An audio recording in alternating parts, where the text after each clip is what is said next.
Some scary stories go for the big monsters and the jump scares, but the ones that really get under your skin, they build dread slowly, piece by piece, until you feel completely trapped. So today, we're going to break down how one simple story about a night shift worker does exactly that, masterfully creating this feeling of escalating terror.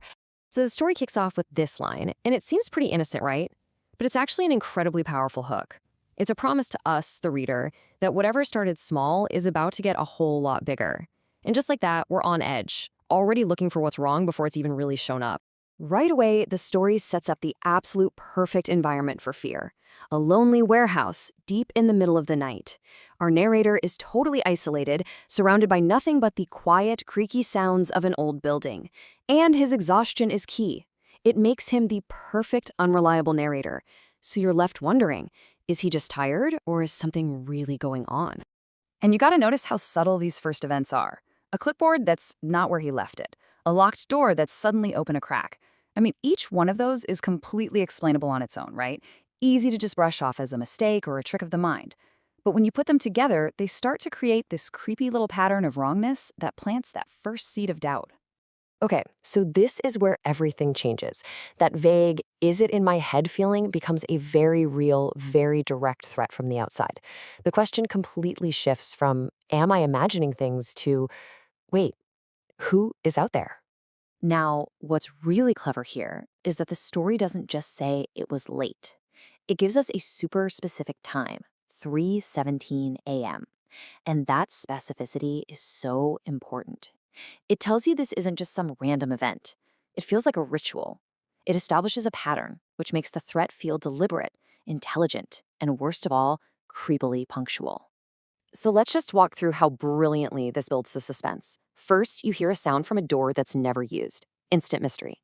Then he looks out and sees nothing, giving us this little moment of false relief. And then the tops are right there on the glass, impossibly close.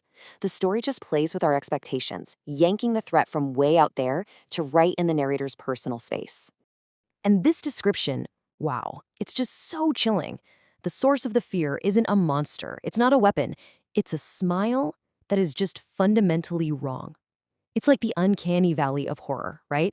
A totally normal human expression that's been twisted just enough to be absolutely terrifying.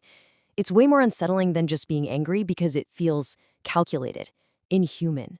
So, night two comes around, and this guy proves he's not just some random weirdo. He adapts, he escalates. The threat isn't just contained by a physical door anymore, it's about to break through a much more personal boundary.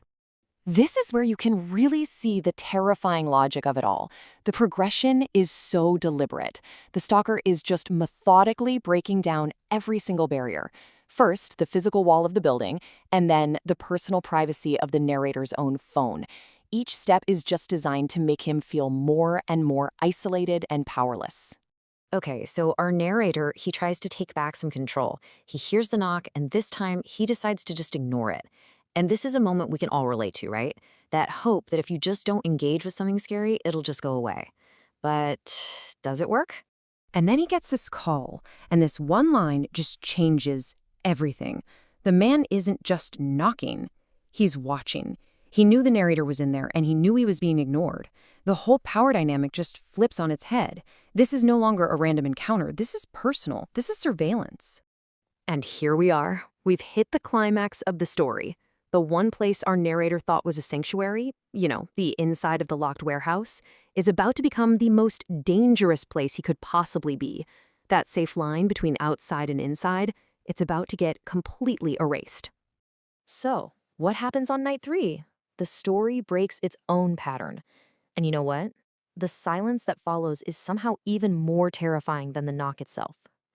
With that ritual broken, the rules have all changed. The narrator is just left waiting for a threat he can't predict anymore. What in the world is coming next? The threat has officially moved. It's not at the door anymore. It's on his phone. It's in his pocket, in his hand. Using modern technology like this makes the whole invasion feel incredibly intimate. You can't lock a door against a text message, can you?